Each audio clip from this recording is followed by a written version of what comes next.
We go to Penrose School in Bridgewater. It's a special school with many wheelchair users. Museum visits are very important for us, but we find it frustrating when we can't see everything because of access issues. We asked Paul Wilson to tell us about disabled access. What is your biggest attraction? Well, it's a kiln primarily. We also have a clay workshop here. We can cater for school groups and other parties. Could there be any improvements?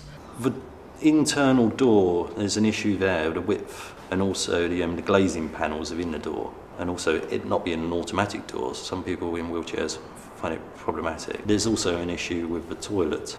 I believe, it's necessary to have access to either side of the toilet for left or right of preference. We've recently had an access ramp built at the back of the museum. It's a fire escape route. To comply with the regulations, it has to be a certain degree of steepness. Unfortunately, it's proved quite an attraction to local skateboard groups. This building is owned by Somerset County Council. Obviously, their commitment to access and disability improvements is quite high on their agenda. Next, we spoke to an architect to talk about alterations in building. Can older buildings be made accessible?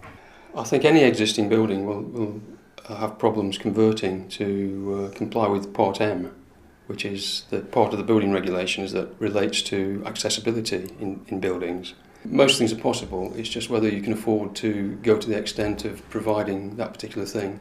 The SS Great Britain is an example with really good practice. They even consulted our school when they refurbished.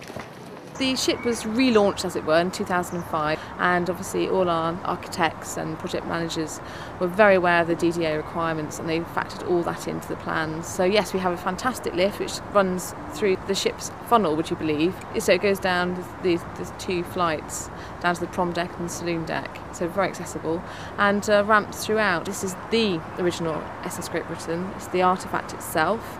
And we've managed to actually make changes to make it historically accurate but yet accessible, and obviously that's been a challenge that's been overcome. Since October 2004, disabled access has improved in museums.